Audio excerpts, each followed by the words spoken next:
Hello everyone, this is Avishekar from Sorkarity Institute and welcome back to another brand new video. আজকের ভিডিওতে আমি আপনাদের দেখাবো কিভাবে ভেক্টিজি মার্কেটের জন্য ফাইল রেডি করতে হয় এবং রেডি করা ফাইলটি আপলোড করতে হয়। ভেক্টিজি মার্কেটে মূলত 5 ধরনের ফাইল আপলোড করা যায়। এই 5 ধরনের ফাইল ফরম্যাটগুলো হচ্ছে জেপিজি, ভেক্টর, ভিডিও, পিএনজি ও পিএসডি।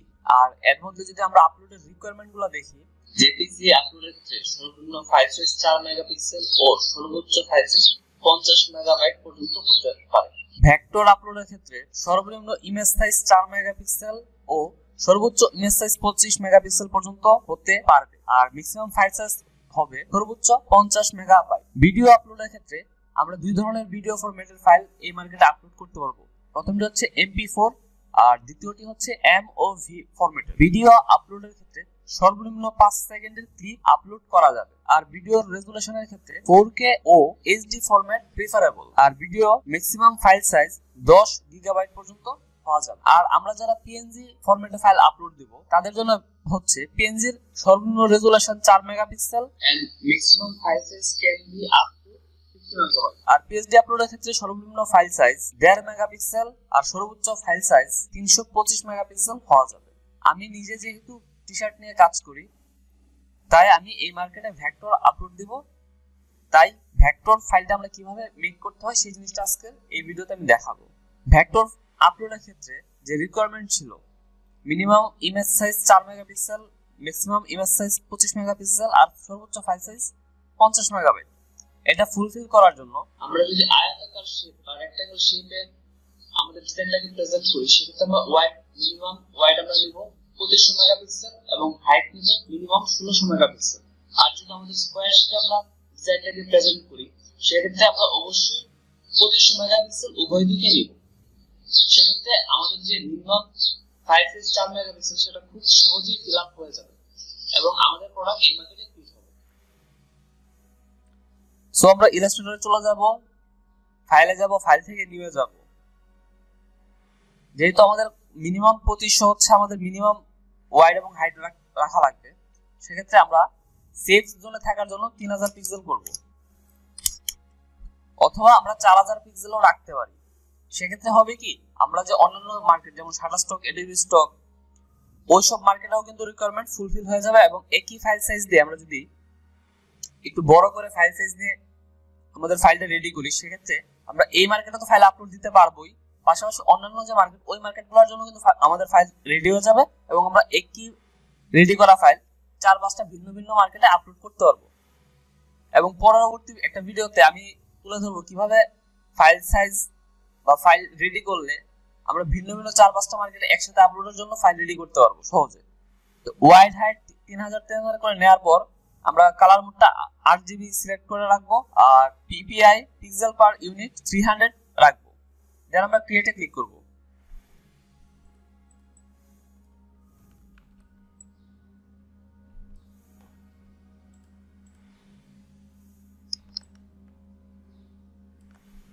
আমাদের ডিজাইনটা আর্টবোর্ডে কিন্তু সুন্দরভাবে ফিট হয়ে গেছে। এবার আমরা ফাইলে যাব, দেন সেভ এজে যাব। আমরা ডেস্কটপ সিলেক্ট করে নিব এবং ফাইল ফরম্যাট AI আছে ডিফল্ট ভাবে, আমরা এটাকে EPS করে নিব।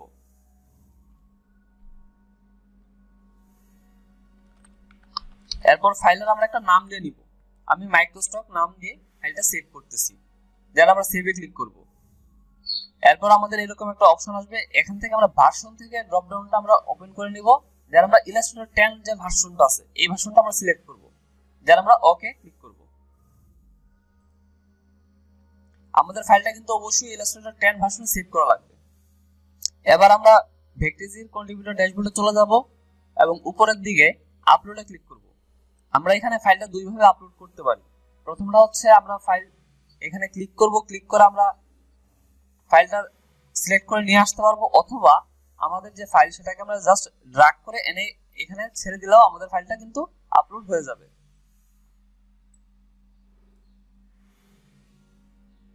আমরা ড্র্যাগ করে এনে এখানে ছেড়ে দিলাম, দেখেন আমাদের ফাইলটা কিন্তু আপলোড হচ্ছে এবং আমাদের আপলোডটা যখন কমপ্লিট হবে তখন কিন্তু একদম ডান পাশে একটা টিক মার্ক বা একটা গ্রিন সিগন্যাল কিন্তু অটোমেটিক চলে আসবে। দেখেন আমাদের এখানে কিন্তু গ্রিন মার্ক দেখাচ্ছে, তার মানে আমাদের ফাইলটা কিন্তু প্রপারলি আপলোড হয়ে গেছে। এবার আমাদের ফাইলটাতে টাইটেল, কিওয়ার্ড বা ট্যাগ জিনিসগুলো অ্যাড করার জন্য আমরা অ্যাড ডাটাতে ক্লিক করব।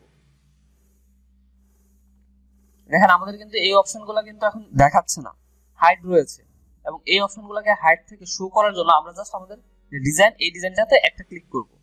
দেখেন আমরা ডিজাইনে ক্লিক করার সাথে সাথে কিন্তু এই অপশনগুলো অ্যাক্টিভ হয়ে গেছে। প্রথমে আমরা ফাইলের টাইটেলটা দিয়ে নিব, এবং আমরা আমাদের যে ফাইলের ক্যাটাগরি সেটা অটোমেটিক ভেক্টর সিলেক্ট করা আছে, এবং আমরা যে ধরনের ফাইলে আপলোড করি না কেন সেটা অটোমেটিকই ক্যাটাগরিতে অটোমেটিক সিলেক্ট হয়ে যাবে। সো এটা নিয়ে আমাদের কোনো ধরনের ওরি করা বা চিন্তা করা লাগবে না। আর আমরা যদি লাইসেন্সের ক্ষেত্রে দেখি, এখানে তিনটা অপশন আছে। প্রথমটা হচ্ছে প্রো, দ্বিতীয়টা হচ্ছে ফ্রি, আর তিন নাম্বারটা হচ্ছে এডিটোরিয়াল। আমরা যদি প্রোতে দেই সেক্ষেত্রে ফাইলটা প্রিমিয়াম অবস্থায় থাকবে, সবাই ডাউনলোড করতে পারবে না, যারা পারচেজ করবে অনলি তারাই ফাইলটা ডাউনলোড করতে পারবে। আর আমরা যদি ফ্রিতে দেই তাহলে সবাই ডাউনলোড করতে পারবে, সো আমাদের ডাউনলোড বেশি হবে। কিন্তু ফ্রি যদি আমাদের ফাইল থাকে বা প্রোডাক্টটা ফ্রি থাকে সেক্ষেত্রে আমাদের আর্নিং রেশিওটা অনেক কম থাকবে। ফর এক্সাম্পল আমি আপনাদের বোঝানোর জন্য বলতেছি, যদি আমাদের ফাইলটা প্রো থাকে সেক্ষেত্রে আমাদের 1000 ডাউনলোড হলে আমরা হয়তো $100 বা $200 পাবো। আর যদি ফ্রি ফাইল থাকে সেক্ষেত্রে আমাদের 1000 ডাউনলোড হলে আমরা হয়তো $5 $7 পাবো। সো হিউজ একটা আর্নিং কিন্তু ডিফারেন্স। এরপর এখানে কিওয়ার্ড বা ট্যাগ দেওয়ার যে অপশন, এখানে আমাদের মিনিমাম 5টা কিওয়ার্ড বা ট্যাগ দেওয়া লাগবে, আর সর্বোচ্চ আমরা 50টা দিতে পারবো।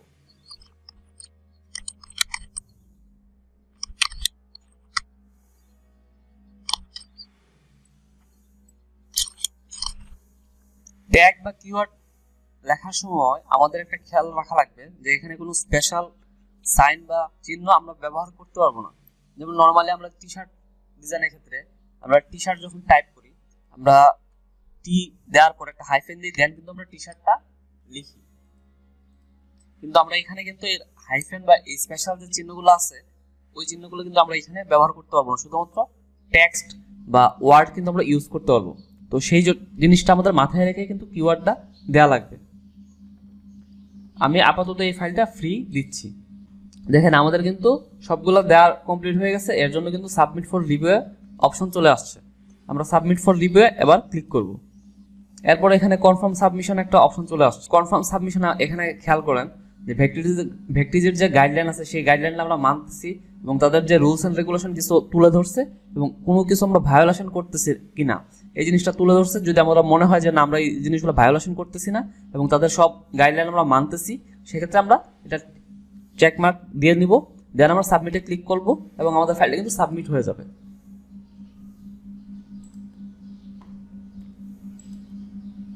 এবার আমরা চলে যাচ্ছি পেন্ডিং রিভিউ। আমাদের ফাইলটা কিন্তু পেন্ডিং এ আছে, এবং আমরা যদি ফাইলটাতে যদি আমাদের কোনো ধরনের প্রবলেম থাকে, আমরা চাচ্ছি যে ফাইলটা ডিলিট করে দিতে, সেক্ষেত্রে কিন্তু আমরা এখান থেকে ডিলিটে ক্লিক করে আমরা কিন্তু ফাইলটা ডিলিট করে দিতে পারবো।